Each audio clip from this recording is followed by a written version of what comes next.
ஜெபம் பண்ண கடவோம்.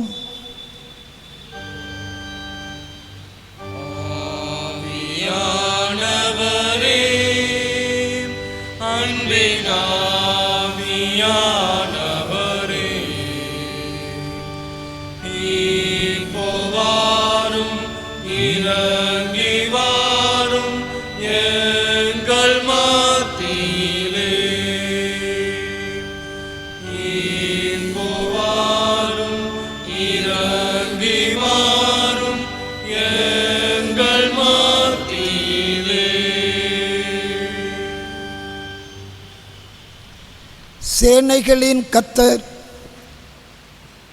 நம்மோடு இருக்கிறார். யாக்கோபின் தேவன் நமக்கு உயர்ந்த அடைக்கலமானவர். எங்கள் அன்பின் பிதாவே, இந்த வாரத்தின் முதல் நாளுக்காக உமக்கு ஸ்தோத்திரம் செலுத்துகின்றோம்.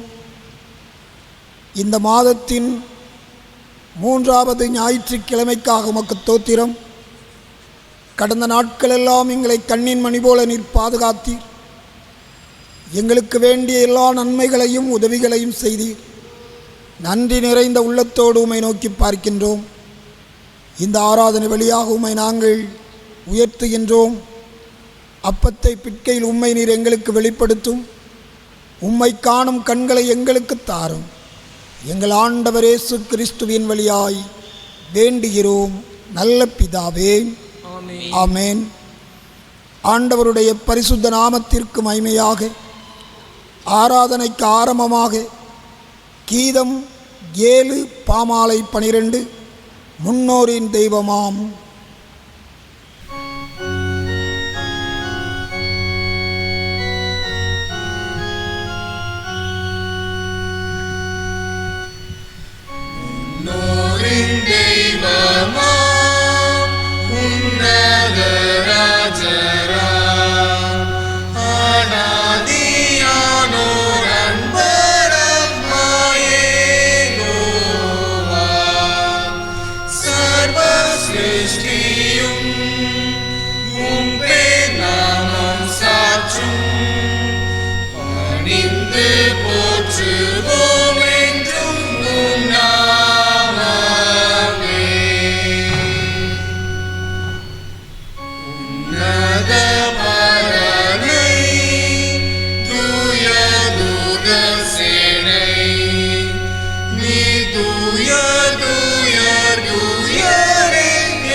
நின்ற வண்ணமாகவே பிரார்த்தனை செய்வோமாக.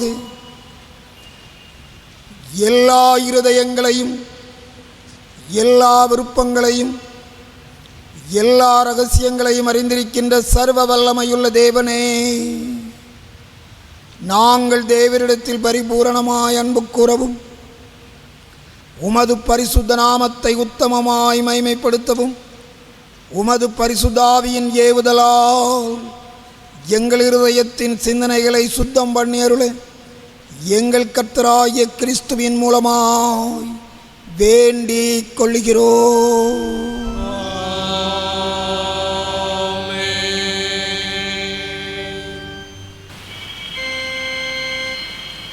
பரிசுத்த தேவனே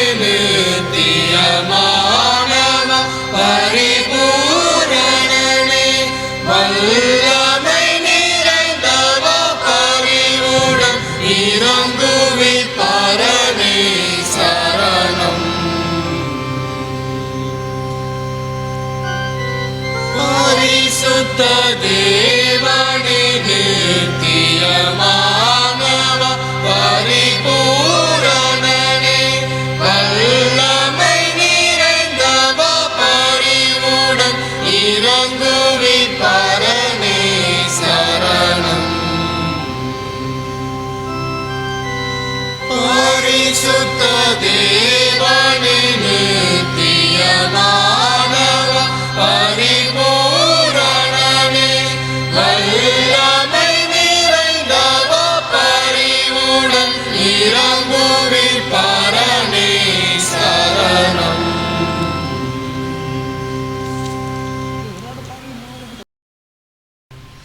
நம்முடைய கர்த்தராகிய இயேசு கிறிஸ்து சொன்னதாவது, நம்முடைய தேவனாகிய கர்த்தர் ஒருவரே கர்த்தர். உன் தேவனாகிய கர்த்தரிடத்தில் உன் முழு இருதயத்தோடும் உன் முழு ஆத்துமாவோடும் உன் முழு மனதோடும் உன் முழு பலத்தோடும் அன்பு கூறுவாயாக என்பதே பிரதான கற்பனை. இதற்கொப்பாயிருக்கிற இரண்டாம் கற்பனை என்னவென்றால், உன்னிடத்தில் நீ அன்பு கூறுவது போல் பிறனிடத்திலும் அன்பு கூறுவாயாக என்பதே. இவைகளிலும் பெரிய கற்பனை வேறொன்றுமில்லை. இவ்விரண்டு கற்பனைகளிலும் நியாயப்பிரமாணம் முழுமையும் தீர்க்க தரிசனங்களும் அடங்கியிருக்கிறது என்பதே.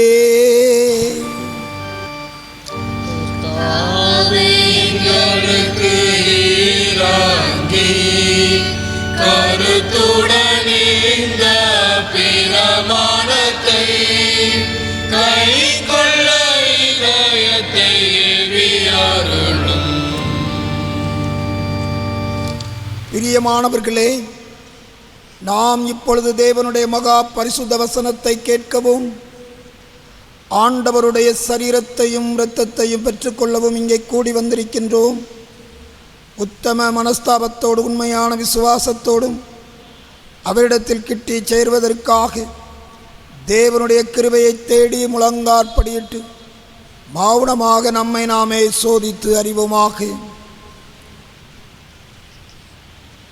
உங்கள் பாவங்களின் நிமித்தம் முழு இருதயத்தோடு உண்மையாய் மனஸ்தாபப்பட்டு பிறரிடத்தில் அன்பு சிநேகமுமாயிருந்து இனி தேவனுடைய கற்பனைகளை கைக்கொண்டு புதிதாக்கப்பட்டவர்களாய் அவருடைய பரிசுத்த மார்க்கத்தில் நடப்போம் என்று தீர்மானித்திருக்கின்ற நீங்கள் நமது ஆண்டவராய் இயேசு கிறிஸ்துவின் மூலமாய் சர்வ வல்லமையுள்ள கடவுளோடு ஒப்புரவாகும்படி உங்கள் பாவங்களை மனத்தாழ்மையாய் அறிக்கையிடுங்கள்.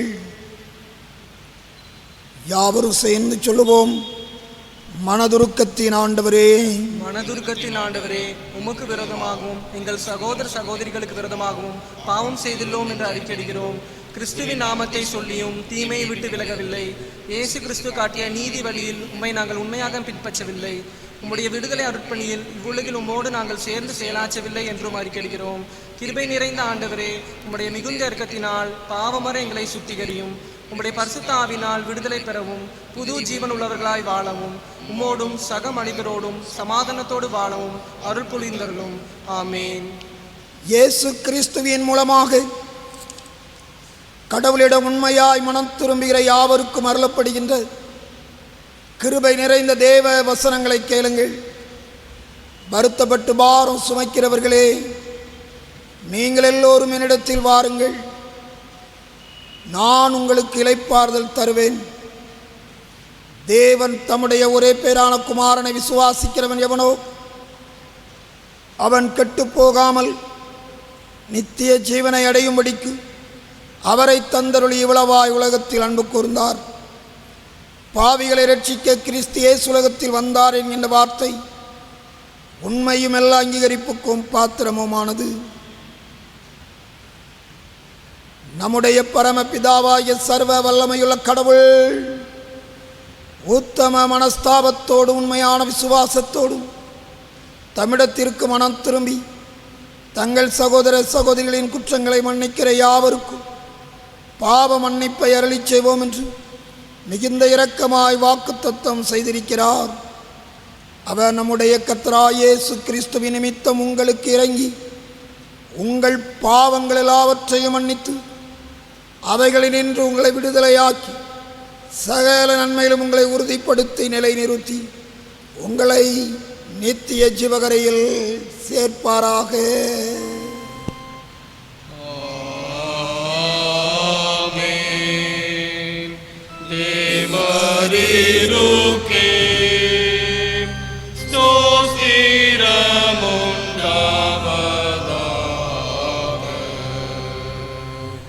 கர்த்தர் உங்களோடிருப்பாராக. கர்த்தரும் ஆவியோடும் இருப்பாராக. ஜெபம் பண்ண கடவோம். திருத்துவ திருநாளுக்கு பின்வரும் 10ஆம் ஞாயிறு சிறுக ஜெபம்.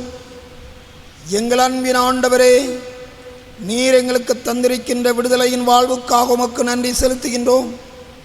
நீங்கள் எங்களுக்கு சத்துருக்களின் கைகளில் இருந்தும் துயரங்களில் இருந்தும் விடுதலை தருகின்ற தெய்வமாக இருக்கின்றீர். உமக்கு நன்றி செலுத்துகின்றோம்.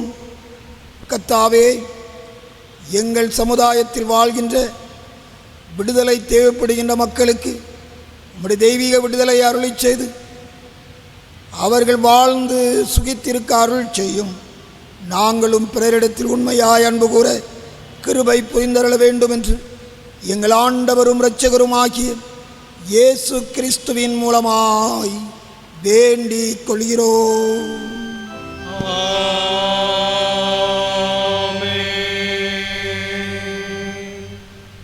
திருமறை பாடம் வாசிக்க கேட்போம். வாசிக்கும்படியாக தெரிந்து கொள்ளப்பட்ட நிருப வாக்கியம் அப்போஸ்தலருடைய நடபடிகள் 5ஆம் அதிகாரம் 12ஆம் வசனம் முதல் 16ஆம் வசனம் வரை. அப்போஸ்தலர் 5ஆம் அதிகாரம் 12ஆம் வசனம் முதல் 16ஆம் வசனம் வரை. அப்போஸ்தலருடைய கைகளினாலே அநேக அடையாளங்களும் அற்புதங்களும் ஜனங்களுக்குள்ளே செய்யப்பட்டது. எல்லோரும் ஒருமனப்பட்டு சாலமோனுடைய மண்டபத்தில் இருந்தார்கள். மற்றவர்களில் ஒருவரும் அவர்களுடனே சேர துணியவில்லை. ஆகிலும் ஜனங்கள் அவர்களை மேன்மைப்படுத்தினார்கள். திரளான புருஷர்களும் ஸ்திரீகளும் விசுவாசம் உள்ளவர்களாகி கர்த்தரிடமாக அதிகமாய் சேர்க்கப்பட்டார்கள். பிணியாளிகளை படுக்கைகளின் மேலும் கட்டில்களின் மேலும் கிடத்தி பேதுரு நடந்து போகையில் அவனுடைய நல்லாகிலும் அவர்களில் சில மேல் படும்படிக்கு அவர்களை வெளியே வீதிகளில் கொண்டு வந்து வைத்தார்கள். சுற்று பட்டணங்களிலும் இருந்து திரளான ஜனங்கள் பிணியாளிகளையும் அசுத்த ஆவிகளால் பாதிக்கப்பட்டவர்களையும் எருசலேமுக்கு கொண்டு வந்தார்கள். அவர்கள் எல்லாரும் குணமாக்கப்பட்டார்கள் என்பது வாசிக்கும்படியாக தெரிந்து கொள்ளப்பட்ட நிருப வாக்கியம் வாசித்தாயிற்று. ஸ்தோத்திரம் உண்டாவதாக. தேவரீருக்கே ஸ்தோத்திரம் உண்டாவதாக.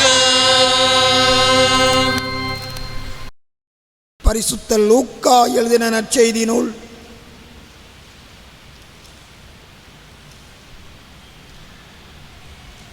22ஆம் அதிகாரம்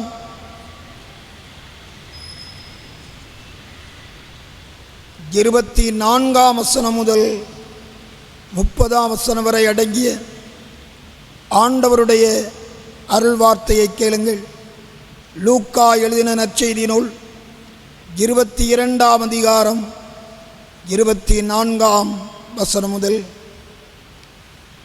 அன்றியும் தங்களில் எவன் பெரியவனாயிருப்பான் என்று அவர்களுக்குள்ளே வாக்குவாதம் உண்டாயிற்று.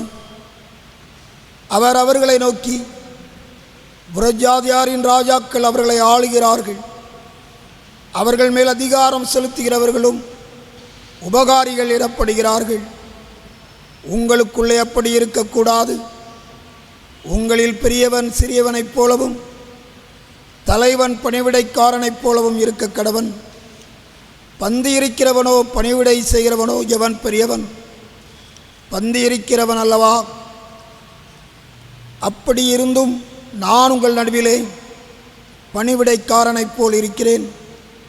மேலும் எனக்கு நேரிட்ட சோதனைகளில் என்னுடனே கூட நிலைத்திருந்தவர்கள் நீங்களே. ஆகையால் என் பிதா எனக்கு ஒரு ராஜ்யத்தை ஏற்படுத்தினது போல நானும் உங்களுக்கு ஏற்படுத்துகிறேன். நீங்கள் என் ராஜ்யத்திலே என் பந்தியிலே போஜனபானம் பண்ணி இஸ்ரவேலின் 12 கோத்திரங்களையும் நியாயம் தீர்க்கிறவர்களாய் சிங்காசனங்களின் மேல் உட்கார்வீர்கள் என்றார் என்பதே வாசிக்கும்படி குறிக்கப்பட்ட நற்செய்தி பகுதி வாசித்து முடிந்தது. மகிமையே உண்டாவதாக கிறிஸ்துவுக்கே மகிமையே உண்டாவதாக. விசுவாசத்தை அறிக்கை செய்வோம். வானத்தையும் பூமியையும் வானத்தையும் பூமியையும் காணப்படாதுமான எல்லாவற்றையும் படைத்தவனாய் இருக்கிற சர்வ வல்லமையுள்ள பிதாவாகிய ஒரே தேவனை விசுவாசிக்கிறேன். ஒரே கர்த்தருமாய் தேவனுடைய பேரான குமாரனாய் இருக்கிற இயேசு கிறிஸ்து விசுவாசிக்கிறோம். அவர் சகல உலகம் முன்னே தமது பிதாவினாலே ஜனிக்கப்பட்டவர், தேவத்தில் தேவமானவர், ஜோதியில் ஜோதியானவர், மெய்தேவனில் மெய்தேவனானவர், உண்டாக்கப்படாமல் ஜனிக்கப்பட்டவர், பிதாவுடைய தன்மையுடையவர், சகலத்தையும் உண்டாக்கினவர், மனிதராகி நமக்காகவும் நமக்கு ரட்சிப்பு உண்டாகும் பரமனில் இறங்கி பரிசுத்தாவினாலே கன்னிமணியான மனுஷனானார். நமக்காக முதியுலாத்தின் காலத்தில் சிலுவையில் அறைந்து பாடுபட்டு அடக்கமண்ணப்பட்டார். வேத வாக்கியங்களின்படி 3ஆம் நாள் உயிர்த்தெழுந்தார். பரமலத்துக்கு ஏறி பிதாவின் வார்த்தை பார்சத்தில் வீசிருக்கிறார். இருளோரை மருத்துவரை நியாயத்திற்கு மகிமையுடைய திரும்ப வருவார்.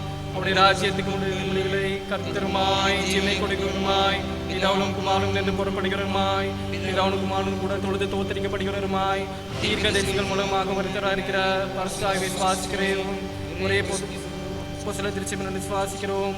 பாவம் மன்னிப்புகள் ஞானஸ்தானத்தை அறிக்கையிடுகிறோம். மரித்தோர் உயிர்த்தெழுதலும் மறுமைக்குரிய ஜீவனம் உண்டாகும் என்று காத்திருக்கிறோம்.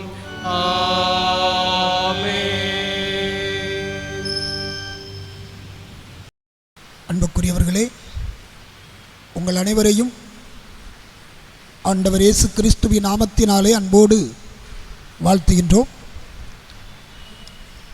இந்த வாரத்திலும் குடும்பமாக காணொளி காட்சியின் மூலமாக ஆண்டவரை ஆராதிப்பதற்கு கர்த்தர் தந்த கிருபைக்காக கர்த்தருக்கு தோத்திரம் செலுத்துவோம். உங்கள் அனைவரையும் சந்திப்பதிலே மிகவும் மகிழ்ச்சி அடைகின்றோம். இந்த நாட்களிலே கர்த்தர் நம்மையும் நம்முடைய குடும்பத்தையும் பாதுகாத்து வருகின்றார். உள்ளத்தின் ஆழத்தில் இருந்து கர்த்தருக்கு நாம் நன்றி சொல்லுவோம். ஆகஸ்ட் மாதம் நமக்கு ஒரு சிறப்பான மாதம். நம்முடைய ஆலய பிரதிஷ்டை பண்டிகையை கொண்டாடுகின்ற ஒரு மாதம்.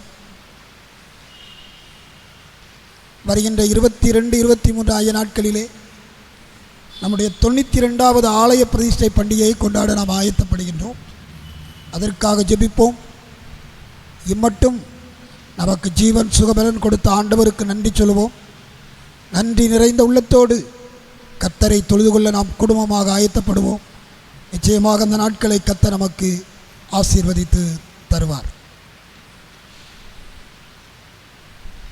நமது சபையை சார்ந்த மறைந்த ஆசிரியர் திருடி ஜெசுதாசன் மற்றும் திருமதி செல்வம் ஜெசுதாசன் அவர்களின் நினைவாக ஆண்டுதோறும் 10ஆம் மற்றும் 12ஆம் வகுப்பில் தேர்ச்சி பெற்ற மாணவ மாணவியருக்கு பரிசுகள் வழங்கப்படுகின்ற ஒரு நிகழ்வு உண்டு. இந்த ஆண்டும் 10ஆம் மற்றும் 12ஆம் வகுப்பில் தேர்ச்சி பெற்ற நம் சபையின் பிள்ளைகள் தங்களுடைய பெயர்களை நமது சபை ஊழியரிடத்திலே கொடுத்து நீங்கள் பரிசுகளை பெற்றுக்கொள்ள உங்களை அன்போடு ஞாபகப்படுத்துகின்றோம், அழைக்கின்றோம்.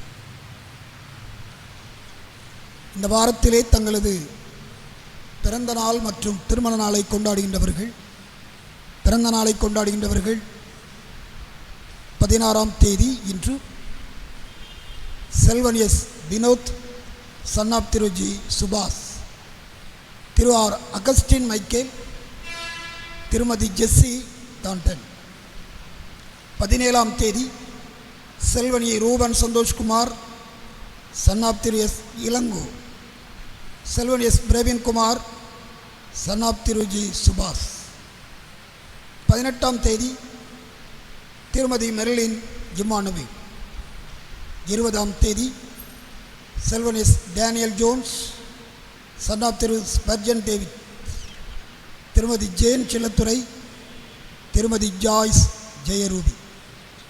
21ஆம் தேதி செல்வி Jo Bastina Shiny, daughter of திரு ஜே ஜான் அப்பாவு ராஜசிங், திருமதி பி பிரியதரிசினி சில்வஸ்டர், செல்வன் ஜெவக்சியா மேக்சின், சன் ஆஃப் திரு ரோவலன்ஸ். இந்த வாரத்தில் தங்களது திருமண நாளை கொண்டாடுகின்றவர்கள் 19ஆம் தேதி திரு விஜயகுமார் திருமதி டோர்கஸ் மோனிகா தம்பதியினர், திரு பி ஆபிரகாம் திருமதி ஏ சாரால் தம்பதியினர். 20ஆம் தேதி திரு பால்டுவின் மோசஸ் திருமதி ஏஞ்சலின் ஜாய்ஸ் தம்பதியினர், திரு தாம்சன் டிமலோ திருமதி ஒலிவியா ஜானட் வெர்னிகா தம்பதியினர். 22ஆம் தேதி திரு அன்பு செல்வன் திருமதி சுதந்திரா அன்பு செல்வன் தம்பதியினர், திரு சி கிளாட்வின் சத்யசீலன் திருமதி எஸ் மோனிஷா ரெஜிடோ பாலி, திரு ஜோசப் இஸ்ரேல் திருமதி கிருபா டெய்சி ராணி. இந்த அருமையான பிள்ளைகளை ஆண்டவர் இயேசு கிறிஸ்துவின் நாமத்தினாலே நாம் அன்போடு வாழ்த்துகின்றோம். ஆண்டவர் தாமே இவர்களை சகல ஆசீர்வாதங்களினாலும் சகல நன்மைகளினாலும் நிறைத்து வழிநடத்துவாராக. இவர்களுக்கான வாக்குத்தத்த வசனம் உபாகமம் 1ஆம் அதிகாரம் 11வது வசனம். நீங்கள் இப்பொழுது இருக்கிறதை பார்க்கிலும் 1000 மடங்கு அதிகமாகும்படி உங்கள் பிதாக்களின் தேவனாகிய கர்த்தர் உங்களுக்கு சொல்லியபடியே உங்களை ஆசீர்வதிப்பாராக. உபாகமம் 1:11.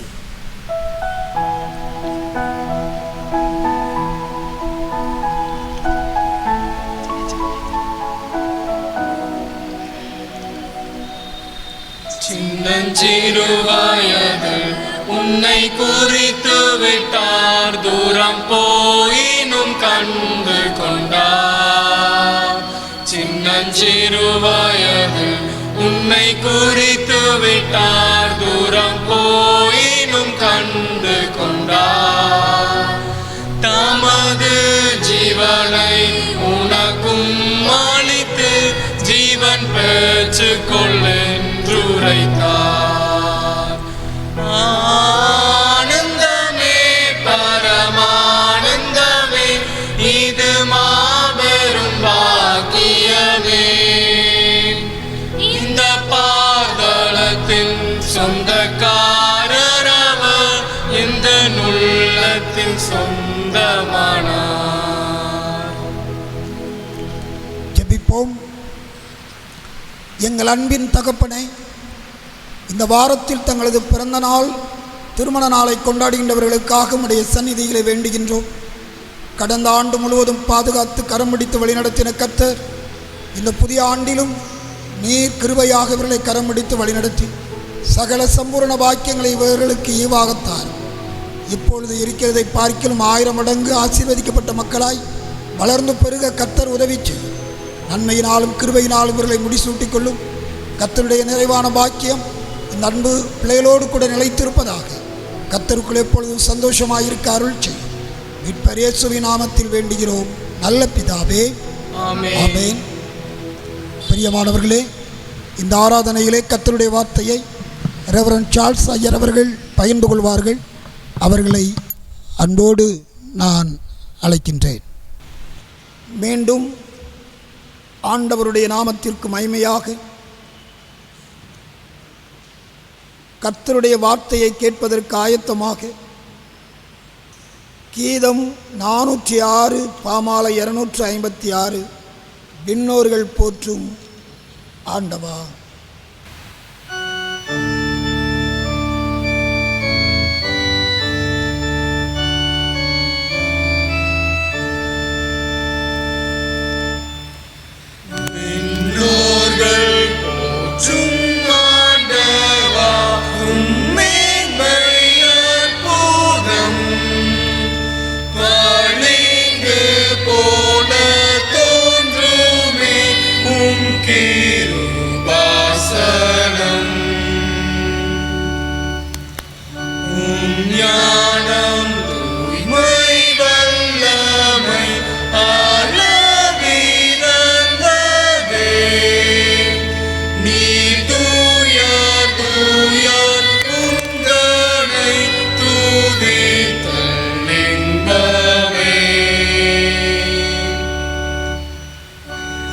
என்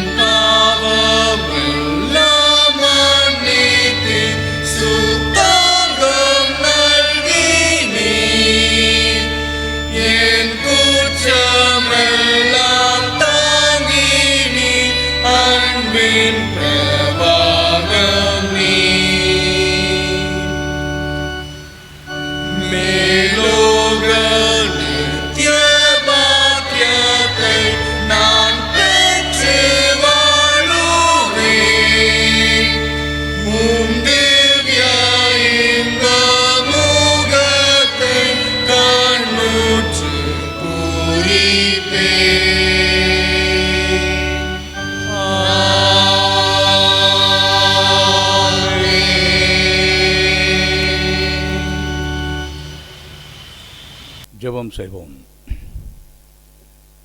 உலகே உனதாயினும் தலை சாய்க்க தாவில்லாமல் நலமே புரிந்து தீரிந்தாய். எல்லாம் தூரந்து யானுன் நல்லாவி கொண்டுழைக்க, எல்லாம் தூரந்து யானுன் நல்லாவி கொண்டுழைக்க, வல்லாபூனின் சிலுவை அல்லால் வழி வேறுண்டோ. ஆண்டவா உந்தன் சேவை கடியேனர்ப்பணம் செய்ய, தூண்டும் முன் ஆவியருள்வாய்.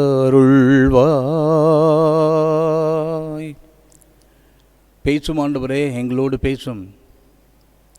நீர் எங்களுக்கு தந்த நல்ல விடுதலைக்காக உமக்கு நன்றி செலுத்துகிறோம். மனுக்குலத்துக்கு தந்த சுதந்திரத்துக்காக நன்றி செலுத்துகிறோம். எங்கள் தேசத்துக்காக ஸ்தோத்திரம் செலுத்துகிறோம். நாங்கள் கேட்கப் போகிற இந்த செய்தி எங்கள் வாழ்க்கைக்கு பிரயோஜனமானதாக இருக்க நீரருள் புரியும். மீட்பெரும் அருமை இரட்சகரும் ஆகிய இயேசு கிறிஸ்துவின் மூலமை வேண்டிக் கொள்கிறோம் பரமபிதாவே, ஆமென். கிறிஸ்துவுக்குள் அன்பானவர்களே, ஆண்டவரும் அருமை இரட்சகரும் ஆகிய இறை மகனேசுவின் இனிய நாமத்தினாலே உங்கள் அனைவருக்கும் என் அன்பின் வாழ்த்துக்களையும் ஆசீர்வாதங்களையும் தெரிவித்துக் கொள்கிறேன். விசேஷமாக இந்திய தேசத்தின் சுதந்திர தின வாழ்த்துக்களையும் உங்கள் அனைவருக்கும் தெரிவித்துக் கொள்கிறேன். இந்த வாரத்துக்காக நாம் தியானிக்கும்படியாய் திருமண்டலம் நமக்கு தந்திருக்கிற பொருள் சுதந்திரம் என்பது. ஏதோ ஒரு அடிமைத்தளத்திலிருந்து விடுதலை பெறுவது சுதந்திரம். இந்திய தேசம் அந்நியருக்கு அடிமையாயிருந்தது. 1947ஆம் ஆண்டு ஆகஸ்ட் மாதம் 15ஆம் நாள் நம்முடைய தேசம் விடுதலை பெற்றது, சுதந்திரம் பெற்றது. நேற்றைய தினத்திலே நாம் நம்முடைய சுதந்திர தினத்தை கொண்டாடினோம். இன்று நாம் அதை அடிப்படையாக கொண்டு சுதந்திரம் என்ற தலைப்பின் கீழ் ஆராய இருக்கிறோம். 73 ஆண்டுகள் சுதந்திரம் பெற்று நம்முடைய தேசம் வளர்ந்திருக்கிறது. இந்த தேசம் வளர்ந்து இன்றைக்கு நமக்கு எந்த விதத்திலே எந்தெந்த பகுதிகளிலே சுதந்திரம் இருக்கிறது என்று நாம் யோசித்து பார்த்தால், நம்முடைய சுதந்திரம் பறிக்கப்பட்டிருக்கிறதோ, இத்தனை ஆண்டுகளிலே நம்முடைய சுதந்திரம் கொஞ்சம் கொஞ்சமாய் குறைந்திருக்கிறதோ, சமய சுதந்திரம் நமக்கு அதிகமாக இல்லை, கல்வியிலே சுதந்திரம் இல்லை. புதிய கல்விக் கொள்கை என்ற அரசாங்கம் கொண்டு வந்திருக்கிற இந்த கல்விக் கொள்கையின் மூலமாக அநேக ஏழைகள், ஒன்றுமில்லாதவர்கள் தங்களுடைய கல்வியை தொடர முடியாத நிலை உண்டு.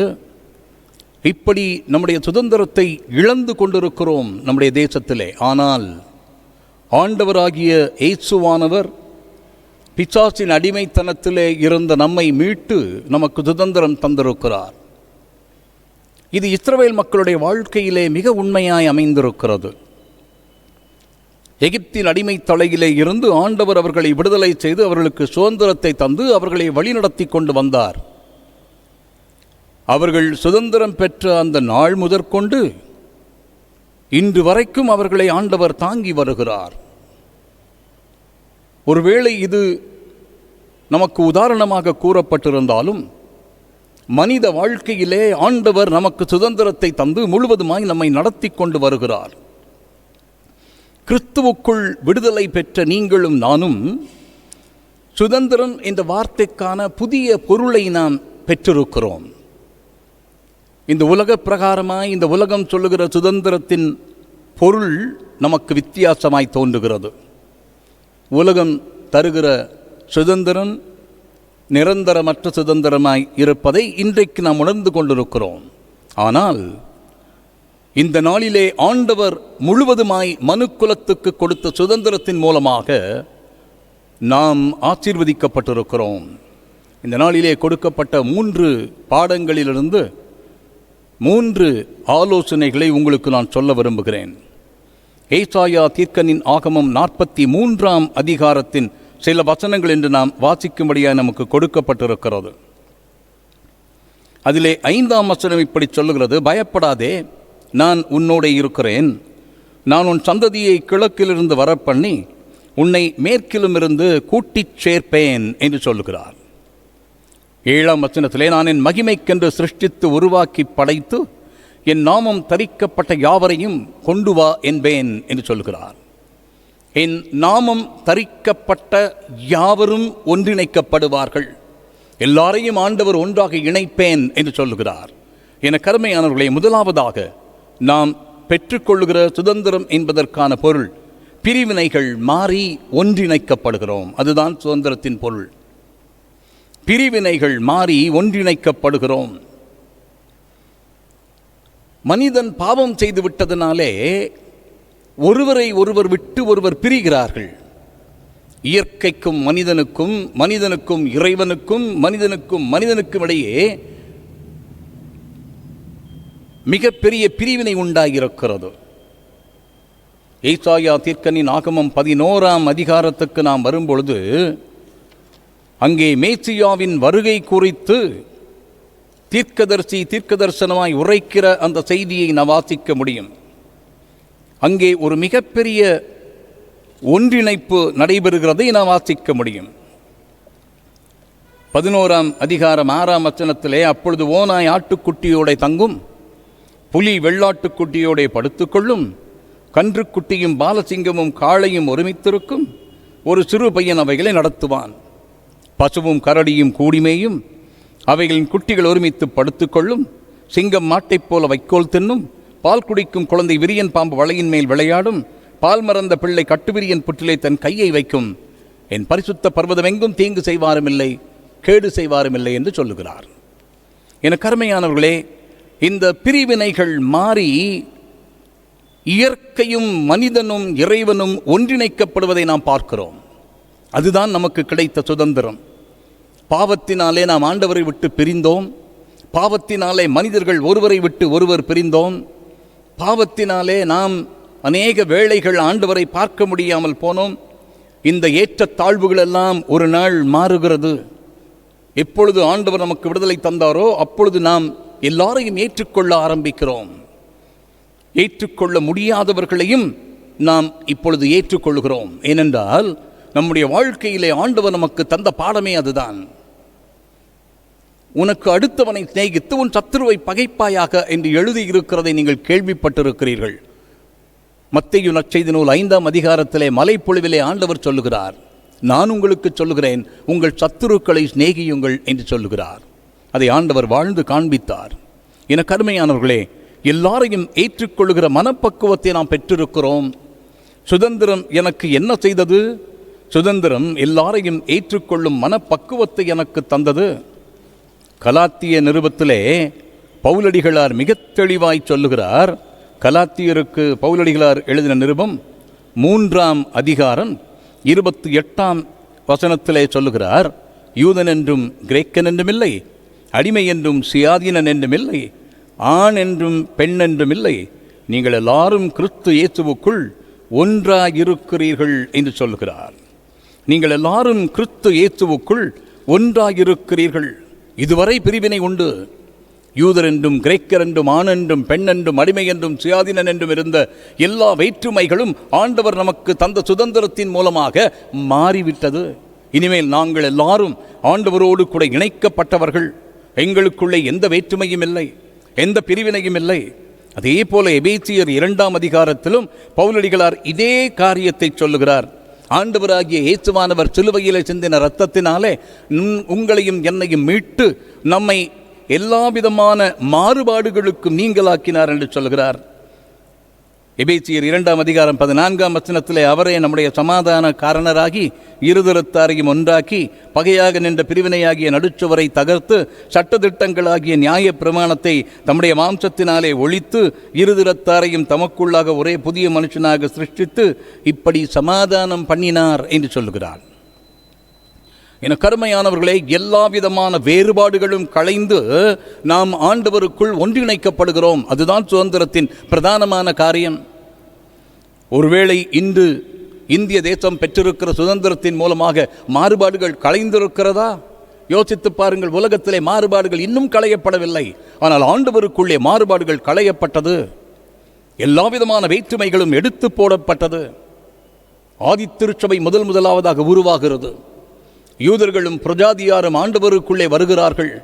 எல்லாரும் புதிதாக ஆண்டவரை ஏற்றுக்கொள்ளுகிறார்கள். அப்படி ஏற்றுக்கொள்கிற நேரத்திலே மிக அருமையான ஒரு காரியத்தை நாம் பார்க்கிறோம். அப்போஸ்தலர் 4ஆம் அதிகாரத்திலே ஆதித்திருச்சபை உருவான போது 32ஆம் வசனம் இப்படி சொல்லுகிறது.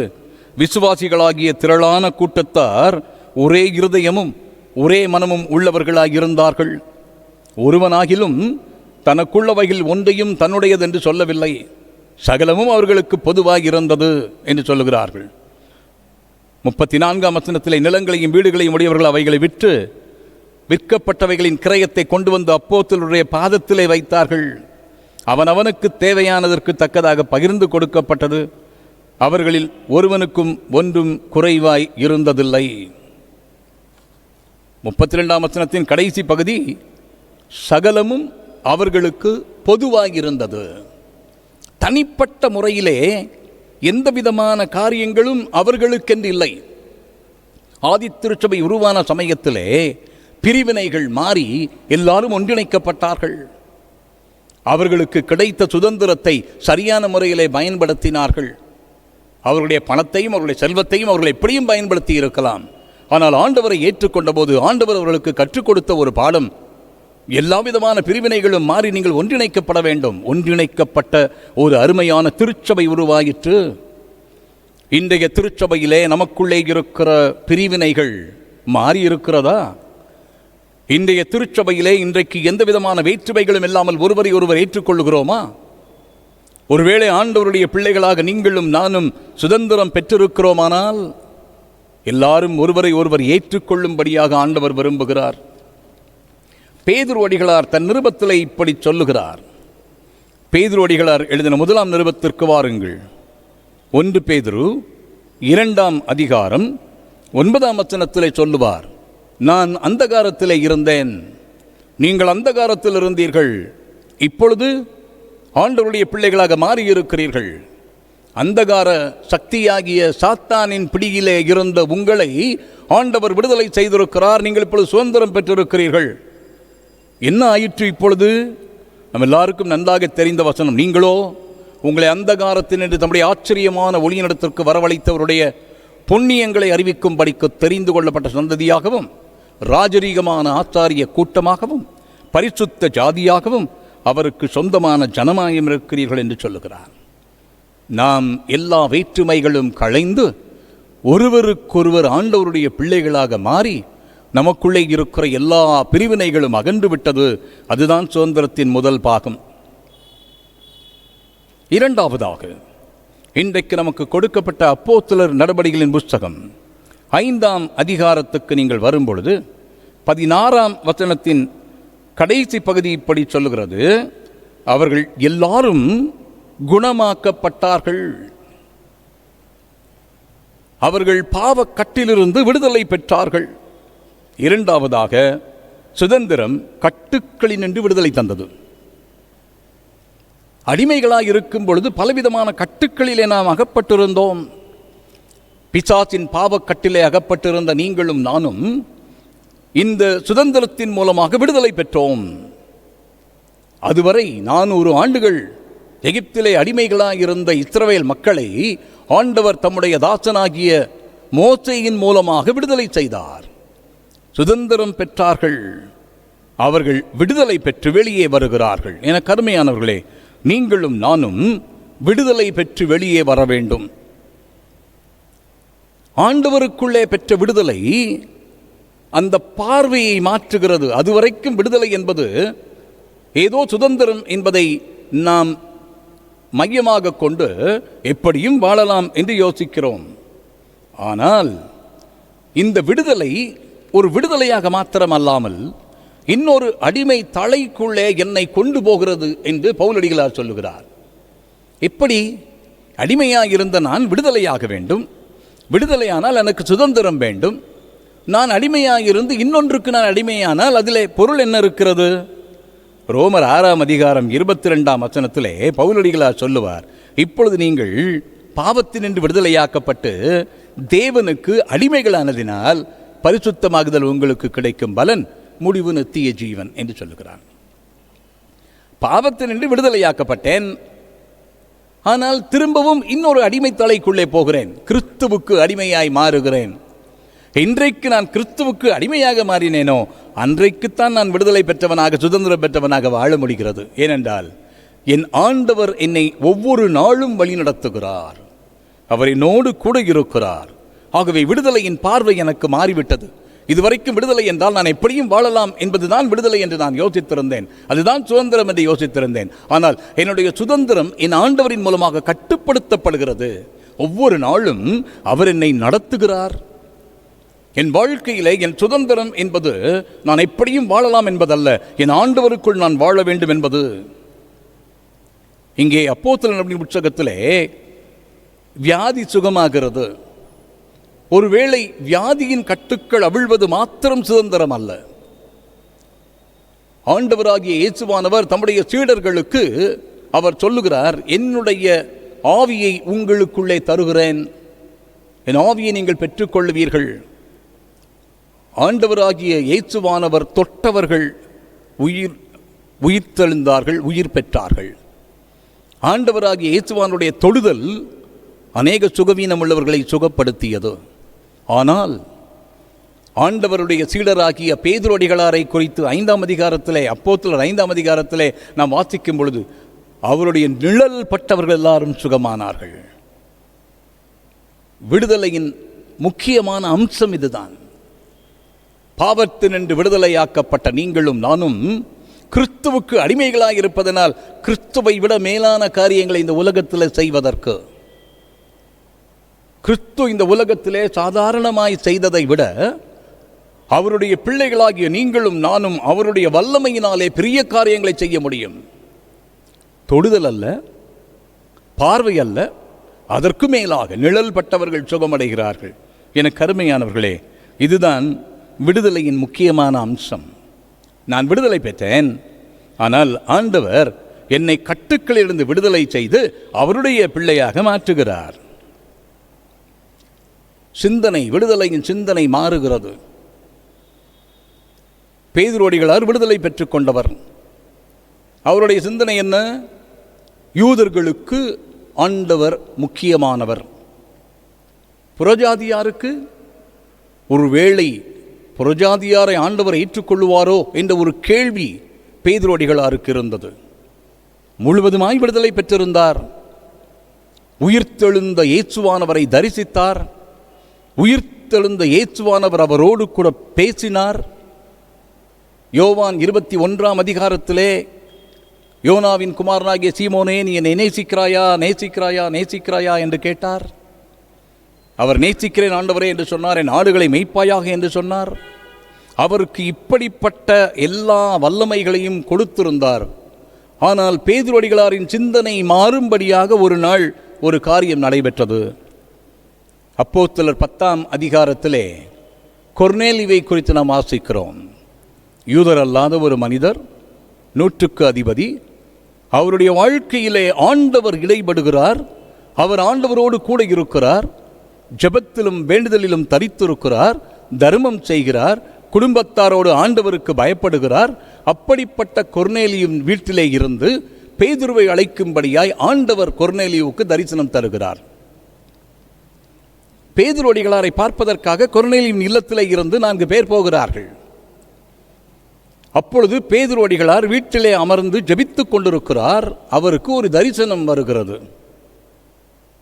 மேலே இருந்து ஒரு துப்பட்டி இறக்கப்பட்டது. அதிலே சுத்தமான அசுத்தமான மிருகங்களும் பறவைகளும் இருக்கிறது. ஆண்டவர் சொல்லுகிறார், பேதுருவை எழுந்திரு, அடித்து புசி. பேதுரு சொல்லுகிறார், இல்லை ஆண்டவரே, தீட்டும் அசுத்தமானவைகளை நான் புசிப்பதில்லை. ஆண்டவர் சொல்லுகிறார், ஆண்டவர் சுத்தமாக்கினவைகளை நீ அசுத்தமாய் எண்ணாதே. எழுந்திரு, கொர்நேலியுவின் இல்லத்திலே இருந்து வந்திருக்கிறார்கள், அவர்களோடு நீ போ. அதுவரைக்கும் பேதுருவடிகளார் தன்னுடைய விடுதலை யூத மக்களுக்கு செய்தி சொல்வதற்காக என்று யோசித்துக் கொண்டிருந்தார். இப்பொழுது விடுதலையின் பார்வை மாறிற்று. எல்லாருக்கும் நற்செய்தி. நான் கட்டுக்களிலிருந்து விடுதலை பெற்றவன். எதற்காக? எல்லாருக்கும் ஆண்டவரை சொல்வதற்காக. அங்கே போகிறார். கொர்நேலியுவின் இல்லத்திலே ஆண்டவரை குறித்து சொல்லுகிறார்.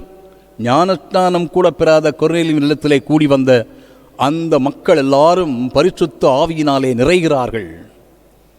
பரிசுத்த ஆவியை பெற்றுக்கொண்ட பிறகு பேதுரு சொல்லுகிறார், இவர்களுக்கு ஞானஸ்நானத்தை தடை பண்ண வேண்டாமே. என கருமையானவர்களே, நம்முடைய வாழ்க்கையிலே நாம் விடுதலை பெற்றவர்கள். நம்முடைய விடுதலை சிந்தனை மாறுகிறது. நாம் எல்லாரையும் ஏற்றுக்கொள்ளுகிற மனப்பக்குவத்தை பெற்றிருக்கிறோம். நீங்களும் நானும் பாவக்கட்டிலிருந்து விடுதலை பெற்றிருக்கிறோம். நாம் எல்லாரையும் ஏற்றுக்கொள்ளுகிற மனப்பக்குவத்தை பெற்றிருக்கிறோமா? நான் விடுதலை பெற்றது எப்படியும் வாழலாம் என்பதற்காக அல்ல, இப்படித்தான் வாழ வேண்டும் என்பதற்காக. பிலமோனுக்கு பவுலடிகளார் ஆலோசனை சொல்ல விரும்புகிறார். பிலமோனிடத்திலே இருந்து அவருடைய அடிமையாகிய ஒனேசிமு ஓடி போகிறார். இப்பொழுது ஒனேசிமு பவுலடிகளாரிடத்திலே போய் சேர்ந்து சிறைச்சாலையிலே அவருக்கு உதவி செய்கிறார். உதவி செய்து தன் பாவங்களை அறிக்கையிட்டு மன்னிப்பு கேட்டு பவுலடிகளாரிடத்திலும் சொல்லுகிறார். மறுபடியும் பிலமோனிடத்திலே, நான் போவதற்கு எனக்கு பயமாக இருக்கிறது, என்ன செய்வதென்று எனக்கு தெரியவில்லை. பவுலடிகளார் பிலமோனுக்கு ஒரு கடிதம் எழுதுகிறார், ஒரு சிறிய கடிதம். தீத்துவின் நிருபத்துக்கு பிறகு பிலமோனுக்கு ஒரு நிருபம் எழுதுகிறார் பவுலடிகளார். அந்த பிலமோனின் நிருபத்திலே பிலமோனுக்கு ஒரு ஆலோசனை சொல்லுகிறார். 15ஆம் வசனத்துக்கு நீங்கள் வரும்பொழுது, அவன் என்றென்றைக்கும் உம்முடையவனாய் இருக்கும்படிக்கும் இனிமேல் அவன் அடிமையானவனாக அல்ல, அடிமையானவனுக்கு மேலானவனாகவும் பிரியமுள்ள சகோதரனாகவும் இருக்கும்படிக்கு கொஞ்ச காலம் உம்மை விட்டு பிரிந்து போனானாக்கும் என்று சொல்கிறார். இனி அவர் உமக்கு அடிமை அல்ல, அவர் உமக்கு சகோதரன். ஒரு புதிய பரிணாமத்தை காண்கிறார். விடுதலை பெற்றிருக்கிறேன், ஆனால் என்னுடைய அடிமையை நான் அடிமையாகவே பார்க்க வேண்டும். இல்லை, என்னுடைய வாழ்க்கையிலே விடுதலை பெற்ற நான் என் அடிமையை சகோதரனாக பார்க்க, பாவிக்க, அதுதான் சுதந்திரத்தின் அழகு. என் வாழ்க்கையிலே நான் சுதந்திரம் பெற்றிருக்கிறேன். யார் யார் என்னென்ன நிலைமையிலே இருக்கிறார்களோ அவர்களை அந்த நிலைமையிலேயே நான் பார்க்க வேண்டும். இல்லை, எல்லாரையும் ஆண்டவருடைய பிள்ளைகளாக, அன்றியும் அவருடைய நாமத்தின் மேல் விசுவாசம் உள்ளவர்களாய் அவரை ஏற்றுக்கொண்டவர்கள் எத்தனை பேர்களோ அத்தனை பேர்களும் தேவனுடைய பிள்ளைகளாகும்படி அவர்களுக்கு அதிகாரம் கொடுத்தார். யோவான் 1ஆம் அதிகாரத்திலே யோவான் நற்செய்தியாளர் சொல்லுகிறார். என கருமையானவர்களே, கட்டுக்களிலிருந்து விடுதலை பெறுகிறோம். அந்த விடுதலை புதிய பார்வையில் இருக்கிறது. மூன்றாவதாக, லூக்கா எழுதின நற்செய்தி நூல் 22ஆம் அதிகாரத்தின் சில வசனங்கள் இன்றைக்கு நாம் 3ஆம் பாடமாக வாசிக்கின்ற பகுதி, நற்செய்தி பாகமாக வாசிக்கின்ற பகுதி. இந்த லூக்கா 22ஆம் அதிகாரத்திலே ஆண்டவர் தம் சீடருக்கு சில ஆலோசனைகள் சொல்லுகிறார். 22ஆம் அதிகாரம் 24ஆம் வசனம் தொடங்கி சீடர்கள் தங்களுக்குள்ளே ஒரு வாக்குவாதம் செய்கிறார்கள். யார் பெரியவர் என்ற வாக்குவாதம். தங்களில் எவன் பெரியவனாயிருப்பான் என்று அவர்களுக்குள்ளே வாக்குவாதம் உண்டாயிற்று. அப்பொழுது ஆண்டவர் இதற்கு பதில் சொல்லுகிறார். 25ஆம் வசனத்திலே அவர் அவர்களை நோக்கி, புரஜாதியாரின் ராஜாக்கள் அவர்களை ஆளுகிறார்கள், அவர்கள் மேல் அதிகாரம் செலுத்துகிறவர்களும் உபகாரிகள் எனப்படுகிறார்கள். உங்களுக்குள்ளே அப்படி இருக்கக்கூடாது. உங்களில் பெரியவன் சிறியவனைப் போலவும் தலைவன் பணிவிடைக்காரனைப் போலவும் இருக்க கடவன் என்று சொல்கிறார். என கருமையானுடைய மூன்றாவதாக, எப்பொழுது நான் சுதந்திரம் பெறுகிறேனோ அப்பொழுது நான் பணிவிடை செய்கிறவனாக மாறுகிறேன். நிறைய நேரங்களிலே சுதந்திரம் எனக்கு அதிகாரத்தை தருகிறது என்று நான் நினைக்கிறேன். எனக்கு முழு சுதந்திரம் இருக்கிறது, நான் ஒரு குருவானவர், நான் எதையும் செய்ய முடியும். இல்லை, எல்லாவற்றையும் ஆண்டவருக்குள்ளாக நீங்கள் செய்ய வேண்டும் என்று சொல்லுகிறார். விடுதலை பெறுகிற மக்களுக்கு மீகா தீர்க்கதரிசி அழகான ஒரு செய்தியை சொல்லுகிறார். மீகா தீர்க்கதரிசியின் புத்தகம் 6ஆம் அதிகாரத்திலே நம் எல்லாருக்கும் நன்றாக தெரிந்த ஒரு வசனம். மீகா 6ஆம் அதிகாரம் 8ஆம் வசனத்திலே, மனுஷனே நன்மை இன்னதென்று அவர் உனக்கு அறிவித்திருக்கிறார். நியாயம் செய்து இரக்கத்தை சிநேகித்து உன் தேவனுக்கு முன்பாக மனத்தாழ்மையாய் நடப்பதை அல்லாமல் வேறே எண்ணத்தை கர்த்தரிடத்தில் கேட்கிறார் என்று சொல்லுகிறார். விடுதலை பெற்ற நீ மன தாழ்மையாய் நடக்க வேண்டும். பணிவிடை செய்கிறவர்களாய் நாம் மாற வேண்டும். ஆளுமையா பணிவிடையா? ஒருவேளை ஆண்டவர் என்னை ஆளுகிறவனாக கூட வைத்திருக்கலாம். ஆனால் ஆளுகிற நான் ஆண்டவருக்கு அடிமையாய் மாறியிருக்கிறதுனாலே நான் மற்றவர்களுக்கு என்னை நான் அர்ப்பணிக்கிறவனாக மாறுகிறேன். ஆண்டவராகிய இயேசுவானவர் கடைசி ராபோஜனத்திலே தம் சீடர்களோடு பங்கு பெறுகிறார். இது யோவான் எழுதிய நற்செய்தி நூல் 13ஆம் அதிகாரத்திலே சொல்லப்படுகிறது. யோவான் 13ஆம் அதிகாரத்திலே சொல்லப்படுகிற செய்தி, ஆண்டவராகிய இயேசுவானவர் தம் சீடர்களோடு பந்தியிருக்க அமருகிறார்.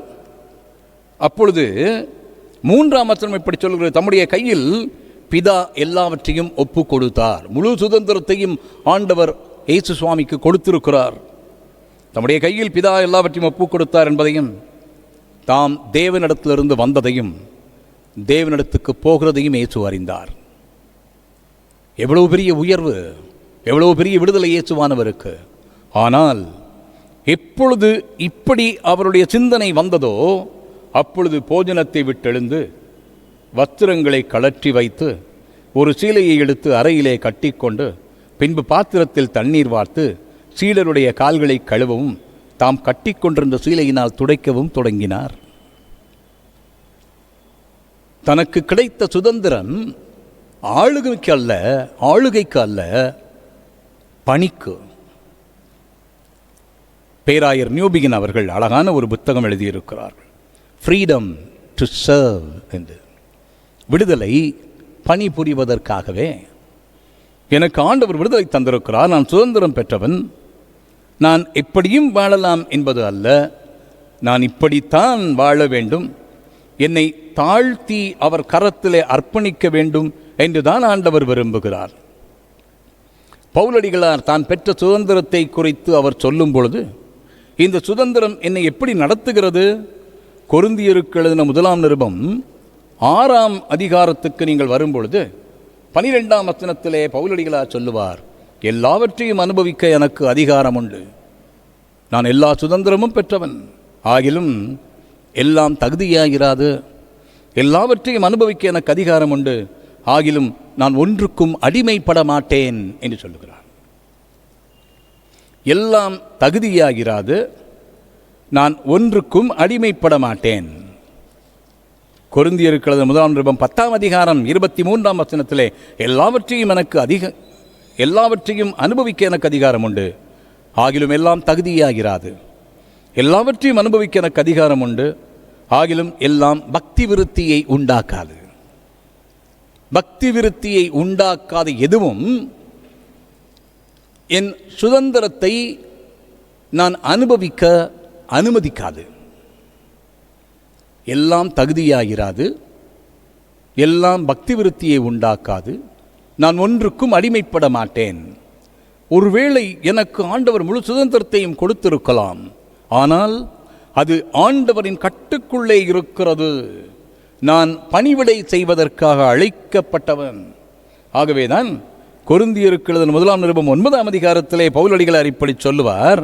9ஆம் அதிகாரம் 19ஆம் வசனத்திலே, நான் ஒருவருக்கும் அடிமைப்படாதவனாயிருந்தும் நான் அதிக ஜனங்களை ஆதாயப்படுத்தி கொள்ளும்படிக்கு என்னைத்தானே எல்லாருக்கும் அடிமையாக்கினேன். நான் ஒருவனுக்கும் அடிமைப்படவில்லை, நான் சுதந்திரம் பெற்றுக்கொண்டவன், ஆனால் எல்லாரையும் ஆண்டவருக்குள்ளாக வழிநடத்தும்படியாக அல்லது ஆதாயப்படுத்தி கொள்ளும்படியாக எல்லாருக்கும் அடிமையாய் மாறினேன் என்று சொல்லுகிறார்.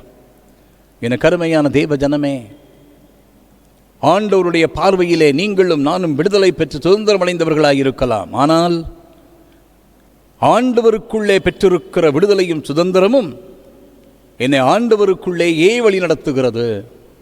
என்னுடைய சுதந்திரம் என்னை ஆளுகைக்கு அல்ல, என்னை தியாகத்துக்கு அல்லது பணிவிடைக்கு என்னை மாற்றுகிறது. ஒரே ஒரு வசனத்தை நான் சுட்டிக்காட்டி நிறைவு செய்ய விரும்புகிறேன். பேதுரு அடிகளார் எழுதின 1ஆம் நிருபத்துக்கு நீங்கள் வரும்பொழுது 1 பேதுரு 5ஆம் அதிகாரம் 3ஆம் வசனத்திலே சொல்லுகிறார், சுதந்திரத்தை இருமாப்பாய் ஆளுகிறவர்களாக அல்ல, மந்தைக்கு மாதிரிகளாக கண்காணிப்பு செய்யுங்கள். நீங்கள் சுதந்திரம் பெற்றவர்கள், அதை இருமாப்பாய் ஆள வேண்டாம், மந்தைக்கு மாதிரிகளாக. நீங்கள் மெய்ப்பர்கள், உங்களில் கரங்களிலே கொடுக்கப்பட்டிருக்கிற மந்தைக்கு மாதிரியாக உங்களுடைய வாழ்க்கை மாதிரி வாழ்க்கையாய் அமையட்டும். Let your life be a model one. நீங்கள் மற்றவர்களுக்கு மாதிரியாய் வாழுங்கள். ஒருவேளை நான் சுதந்திரம் பெற்றவன் என்ற மமதையிலே நான் வாழாமல், நான் ஆண்டவருக்குள் சுதந்திரம் பெற்றதினாலே ஆண்டவரைப் போல என்னைத்தானே நான் அடிமையாக்கி மற்றவர்களுக்காகவே வாழுவேன் என்று என் சுதந்திரத்தை நான் பயன்படுத்துவது ஆண்டவர் விரும்புகிற ஒரு காரியம். கிறிஸ்துவுக்குள் அன்பானவர்களே, என்னுடைய வாழ்க்கையிலே நான் பெற்ற சுதந்திரம் பிரிவினைகள் மாறி எல்லாரையும் நான் ஒன்றிணைத்து வாழ என்னை அழைத்தது. நான் பெற்ற சுதந்திரம் கட்டுக்களினின்று விடுதலை பெற்று மற்றவர்களையும் நான் கட்ட அவிழ்க்கும்படியாய் எனக்கு தந்தது. 3ஆவதாக, நான் பெற்ற சுதந்திரம் அதிகாரத்துக்கு அல்ல, பணிவிடை செய்வதற்காக, என்னை தாழ்த்துவதற்காக எனக்கு தரப்பட்டது. எனக்கு அருமையானவர்களே, சுதந்திர இந்தியாவிலே இப்படிப்பட்ட மக்களாய் ஆண்டவருடைய சுதந்திரத்தை பெற்ற ஆண்டவரின் அடிமைகளாய் மாறுவோம். இறைவனின் மேலான ஆட்சிகளை பெறுவோம். கர்த்தர் நம்மை ஆசீர்வதிப்பாராக. ஆமென். ஆண்டவருடைய நாமத்திற்கு மகிமையாகவும் இறைப்பணிக்காக காணிக்கை செலுத்துவதற்கு ஆயத்தமாகவும் கீதம் 68 பாடுவோம். ஓய்வு நாள் இது மனமே தேவனின் தியானம் செய். கீதம் 68.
ஜெபம் செய்வோம். நம்மையும் நம்முடைய காணிக்கைகளையும் கர்த்தருடைய கரங்களிலே அர்ப்பணித்து ஜெபிப்போம். பரிசுத்த பிதாவே, உமது கிருபாசன தண்டையில் கிட்டி நெருங்கிச் சேர்வதற்கு புதிதும் ஜீவனுமான மார்க்கத்தை உமது அருமையான குமாரனின் திரு இரத்தத்தினால் எங்களுக்கு கொண்டு பண்ணி கொடுத்தீரே. நாங்கள் அபாத்திரராயினும் அவர் மூலமாக உம்மண்டை வருகின்றோம். எங்களையும் இந்த காணிக்கைகளையும் உம்முடைய நாம மகிமைக்காக அங்கீகரித்து உபயோகிக்கும்படிக்காக தாழ்மையோடு வேண்டிக் கொள்கிறோம். வானத்திலும் பூமியிலும் உள்ளவைகளெல்லாம் உடையவைகள் உமது கரத்திலே வாங்கி உமக்கே கொடுக்கின்றோம். நன்றி காணிக்கை படைத்தவர்கள் ஊழியத்திற்காய் சுவிசேஷ பணிக்காய் தங்களுடைய ஆஸ்திகளையும் தங்களுடைய உழைப்பையும் கொடுத்தவர்களை கர்த்தர் ஆசீர்வதியும். கர்த்தருடைய ஆசீர்வாதம் எங்களுடைய திருச்சபையின் குடும்பங்களின் மீது என்றும் தங்கியிருந்து ஒவ்வொருடைய உழைப்பையும் நீர் ஆசீர்வதித்து நன்மையினால் திருப்தியாக்கி வழிநடத்த வேண்டும் என்று எங்கள் ஆண்டவர் இயேசு கிறிஸ்துவின் மூலமாக வேண்டிக் கொள்கிறோம்.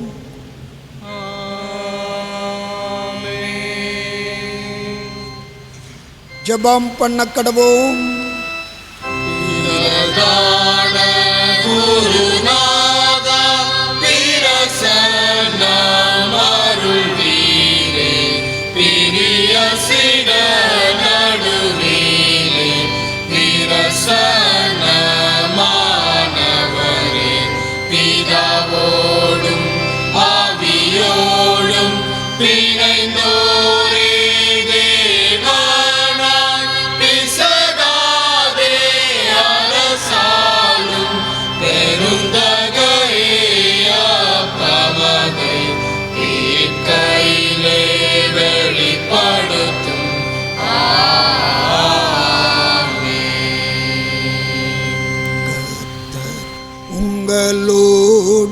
உங்களோடிருப்பாராக.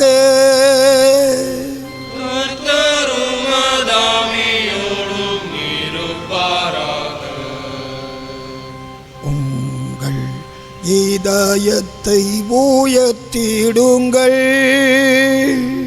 உயர்த்துவோம் இதயத்தை கர்த்தரிடமே. தோத்திரம் செலுத்துவோம் தேவனுக்கே. தகுதியும் நீதியும் அதுவே ஆகும். கர்த்தாவே, பரிசுத்த பிதாவே, சர்வ வல்லமையுள்ள நித்திய தேவனே, நாங்கள் எக்காலத்திலும் எவ்விடத்திலும் உமக்கு தோத்திரம் செலுத்துகிறது. தகுதியும் நீதியும் எங்களுக்கு விசேஷித்த கடமையுமாயிருக்கிறது.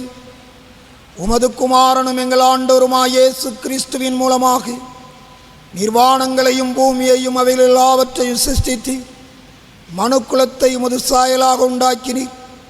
நாங்கள் பாவத்தில் விழுந்தபோது புது சிருஷ்டியின் முதற்பலனாக நீர் எங்களை மீட்டு கொண்டீர்.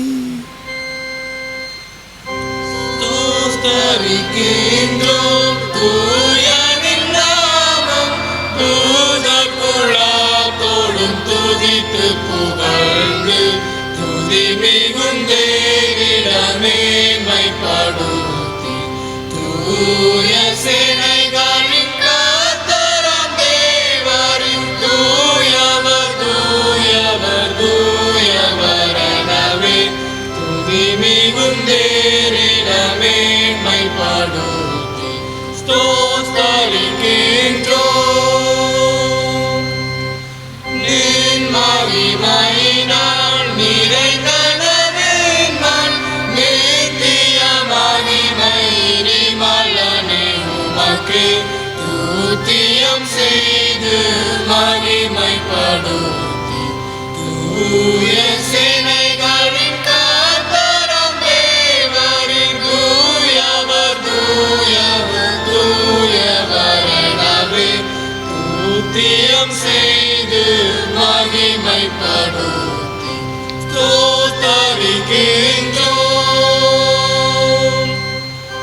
கர்த்தரின் நாமத்தில் வந்தவராம் கருணையாய் இங்கு வருபவராம் உத்தம சோஸ்திரமே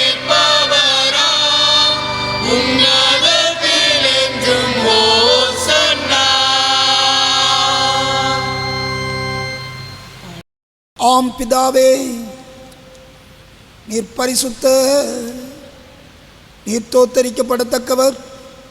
தேவரீர் மனிதரில் உருக்கமாய் அன்பு கூர்ந்து முதுகுரை பேரான குமாரனாய் இயேசு கிறிஸ்து எங்கள் தன்மையை தரித்து கொள்ளவும், சிலுவையில் மரித்து எங்களை மீட்டு கொள்ளவும் அவரை தந்து அருளினீரே. அவர் சிலுவையில் ஒரே தரம் தம்மை தாமே ஏக பலியாக ஒப்பு கொடுத்து சர்வலோகத்தின் பாவங்களை நிவர்த்தி செய்வதற்கு நிறைவும் பூரணமும் போந்ததுமான பலியையும் காணிக்கையும் பரிகாரத்தையும் செலுத்தினதுமல்லாமல் தமது அருமையான மரணத்தை என்றைக்கு நினைப்பூட்டு ஞாபகத்தை நியமித்து தாம் திரும்ப வரும் அளவு நாங்கள் அதை அனுசரித்து வரும்படி தமது பரிசுத்த சுவிசேஷத்தில் கட்டளையிட்டு அருளினாரே. இயேசு தாம் காட்டி கொடுக்கப்பட்ட அன்று ராத்திரியிலே அப்பத்தை எடுத்து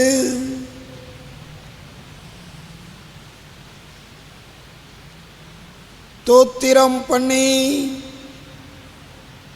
அதை பிட்டு சீஷர்களுக்கு கொடுத்து, நீங்கள் வாங்கி புசியுங்கள், இது உங்களுக்காக கொடுக்கப்படுகிற என்னுடைய சரீரம், என்னை நினைவு கூறும்படி இதை செய்யுங்கள் என்றார். அப்படியே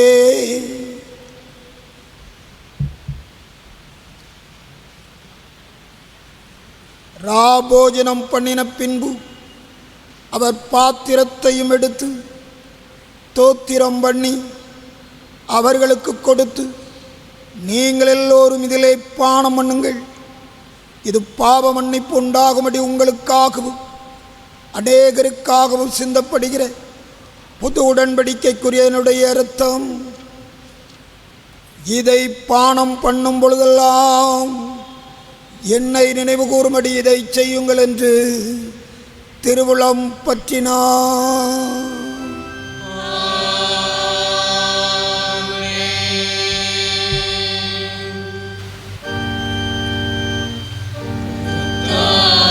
மரணத்தை நினைவு கொண்டு களிப்புடன் உயிர்த்ததை அறிக்கை செய்து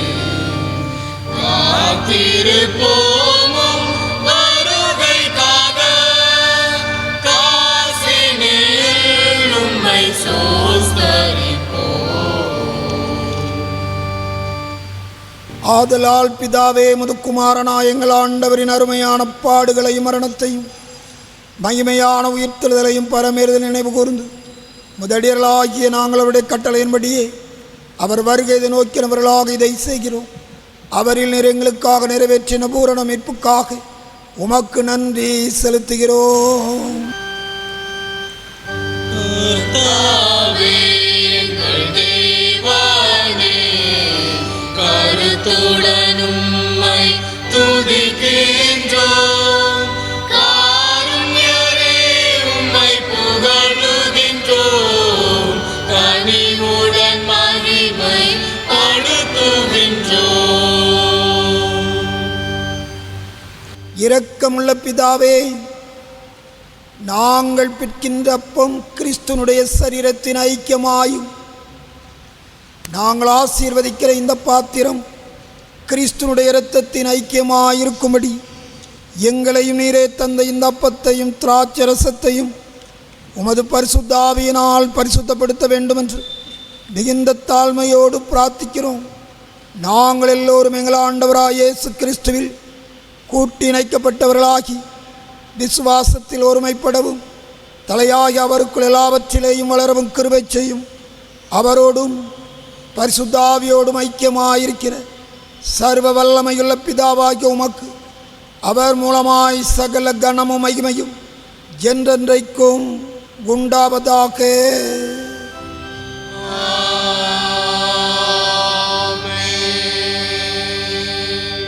நமது இரட்சகராய கிறிஸ்து கற்பித்தபடி அவரில் நமக்கு அருளப்பட்ட தைரியத்தோടെ சொல்லுவோமாக. பரமண்டலங்களில் இருக்கிற எங்கள் பிதாவே, உம்முடைய நாமம் பரிசுத்தப்படுவதாக, உம்முடைய ராஜ்யம் வருவதாக, உம்முடைய சித்தம் பரமண்டலத்திலே செய்யப்படுகிறது போல பூமியிலையும் செய்யப்படுவதாக.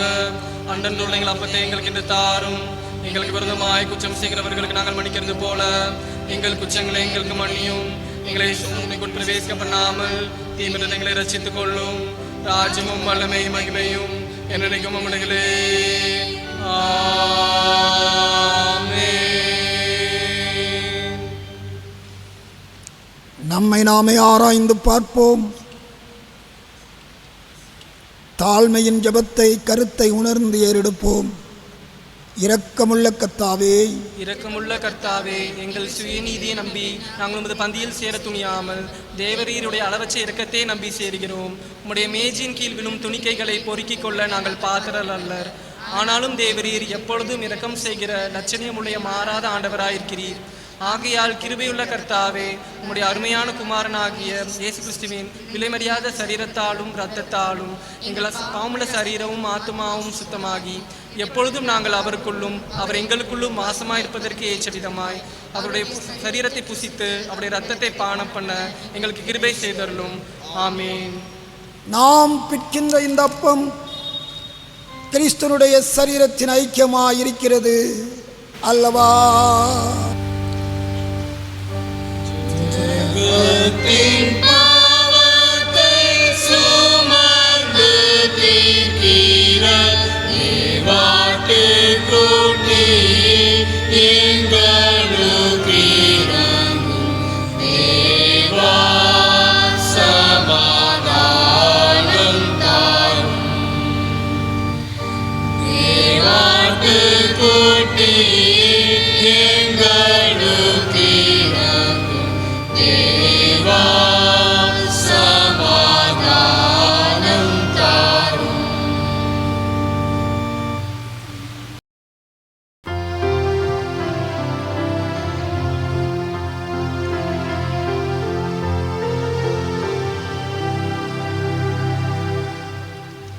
கர்த்தரின் பந்தியில் வா சகோதரா, கர்த்தரின் பந்தியில் வா,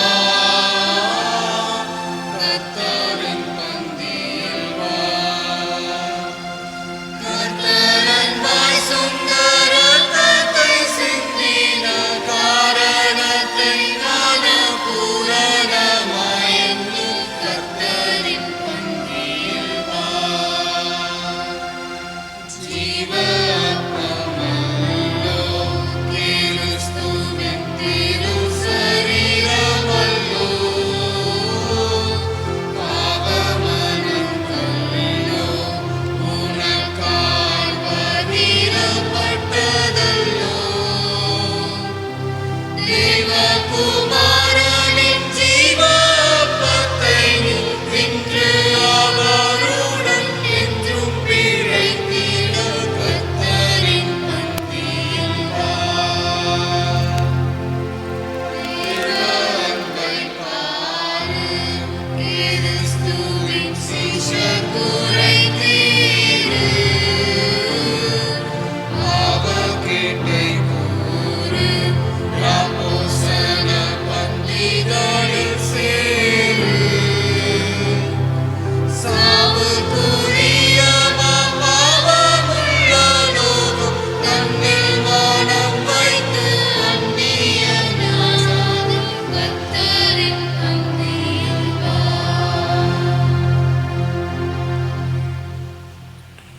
ஜெபம் பண்ண கடவோம். கிறிஸ்துவின் சரீரம் இரத்தமாய சாக்கிரமந்தை விசுவாசத்தினால் பெற்றுக்கொண்ட நாம் ஆண்டவருக்கு நன்றி சொல்லுவோம். யாவரும் சேர்ந்து சொல்லுவோம். சர்வ வல்லமையுள்ள கடவுளே, சர்வ வல்லமையுள்ள கடவுளே, இந்த பரமபிதாவே, நேசகுமாரனும் எங்கள் ஆண்டவருமாய இயேசு கிறிஸ்துவுக்குள் எங்களை எமது பிள்ளைகளாக ஏற்றுக்கொண்டு அவருடைய மதியா திருச்சரீரத்துமா ஞானாகரத்தால் எங்களை திருப்தியாக்கியிருக்கிறீர். எங்கள் பாவங்களை மன்னித்து என்றும் உள்ள வாழ்வை எங்களுக்கு வாக்குப்பட்டிருக்கிறீர். அளவிடப்படாத இந்த நன்மைகளுக்காக காகமே ஸ்தோத்திரிக்கிறோம். சரீரவும் ஆத்துமாய் எங்களை தூய இருள வழியாக உமக்கு படைக்கிறோம். இதுவே நாங்கள் செய்ய உள்ள அருந்த வழிபாடு. நாங்கள் இந்த உலகத்தின் போக்கின்படி ஒழுகாமல் கடவுளின் திருவுளம் இதனை தெரிந்தெடுக்க எங்கள் உள்ளம் புதுப்பிக்க பெற்று மாற்றமடைய அருள் புரிவீராக. கடைசி நாங்களும் இறை மக்கள் அனைவரோடும் என்று உள்ள அரசின் மகிழ்ச்சியை பெறத்தக்கதாக உலகில் மக்கள் படி நடக்க எங்களுக்கு அருள் புரியும். உம்மோடும் தூய ஆவியானவரோடும் ஒரே கடவுளா என்றென்று வீற்றிருந்த ஆளுகை செய்யும் எங்கள் ஆண்டவர் இயேசு கிறிஸ்துவின் மூலமாய் வேண்டிக் கொள்கிறோம். ஆமென். ஜெயமும் மகிமையும் சேர்த்துதி கனமும் செப்பரும் ஞானமும் பலமும் வல்லமையும் தேவரீர்க்கென்றும் உண்டாவதாக. ஆமென், ஆமென்,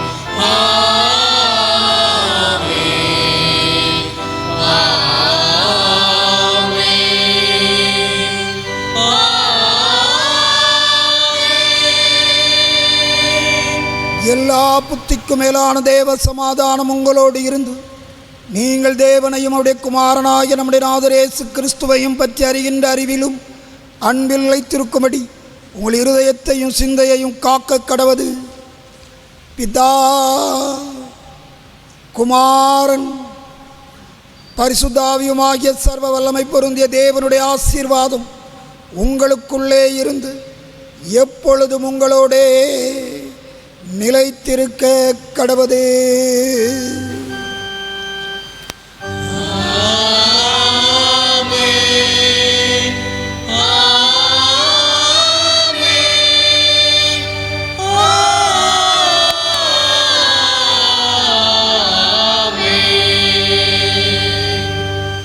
சிறப்பு கீதமாக கீதம் 571 பாடுவோம். இமயமும் குமரியும்.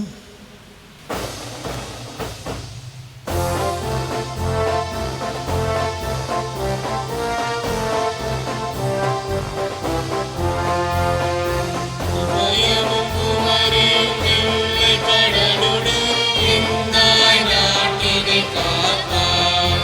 நெஞ்சாரம்பின் தியாக சேவையின் நெறியாம் சிலுவையின் வீரம் தந்திட தேச தலைவர் விராசி சாந்தியின் வாழ்வருள் நாதா. சமாதானம் இயேசுவின் வீடே, சகலக்கும் சாந்தியின் நாடே, சாந்தி இதற்கில்லையீடே. இமயமும் குமரியும் எல்லை கடலுடை எந்தாய் நாட்டினை காத்தார். ஜெயமே, ஜெயமே, ஜெயமே, ஜெய ஜெய ஜெய ஜெயமே.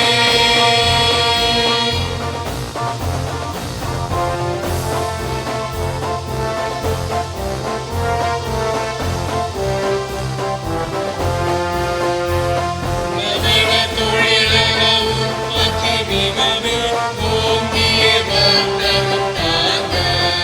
பொய்யாமொழியின் மகான தலைவர் புருஷோத்தம மந்திரிகள். நற்கிறிஸ்திரைவனின் சிலுவை சேவை நட்புடன் கருணை இலங்க. பணிவிட நேர்மை அருளே, பரநரசின பகத்தெருளே, பாரதம் போற்றுமை பொருளே. இமயமும் குமரியும் எல்லை கடலுடை எந்தாய் நாட்டினை காத்தார். ஜெயமே, ஜெயமே, ஜெயமே, ஜெய ஜெய ஜெய ஜெயமே.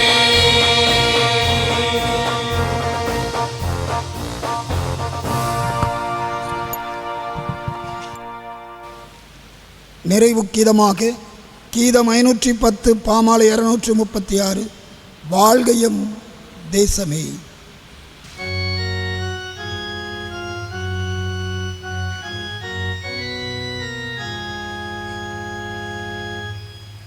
வாழ்கையும் தேசமே, ஊழியாய் ஓங்கியே வாழ்ந்திடுவாய்.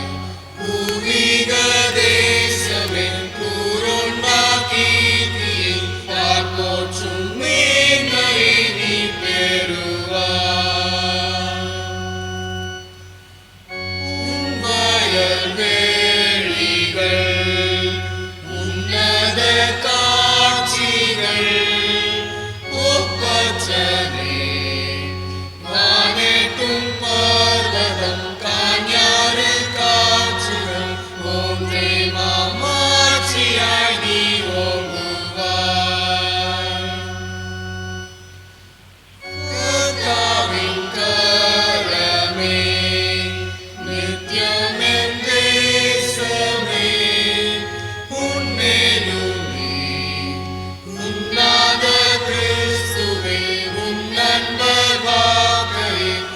உம்மோடு பற்றியே நீ ஓங்குவாய்.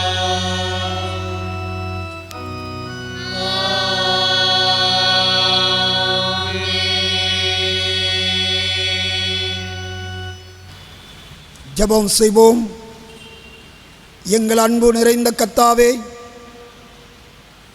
இந்த புதிய வாரத்தில் உம்முடைய பிள்ளைகளாகிய நாங்கள் உடைய சந்நிதியில் அமர்ந்திருந்து உமக்கு நன்றி சொல்லும் பாக்கியத்தை தந்தீர். இம்மட்டு வழிநடத்தின எங்கள் ஆண்டவர் வருங்காலங்களிலும் எங்களையும் எங்கள் திருச்சபையின் குடும்பங்களையும் கண்ணோக்கி பார்த்து ஆசீர்வதியும். எங்கள் திருச்சபையின் குழந்தைகள், வாலிப தம்பி தங்கைமார், பெரியவர்கள், முதியவர்கள் அனைவரையும் ஆசீர்வதியும். எல்லோருக்கு வேண்டிய நல்ல சுகபலன் கிருபைகளை தந்து பாதுகாத்து வழிநடத்தி அருள வேண்டும் என்று எங்கள் ஆண்டவர் இயேசு கிறிஸ்துவின் மூலமாய் வேண்டிக் கொள்கின்றோம். ஆமென். கர்த்தர் உங்களோடு இருப்பாராக. கர்த்தர் உமது ஆவியோடும் இருப்பாராக. தேவ சமாதானத்தோடு சென்று வர கடவோம். கர்த்தருடைய நாமத்தினாலே ஆமென். அனைவருக்கும் வாழ்த்துக்கள். God bless you.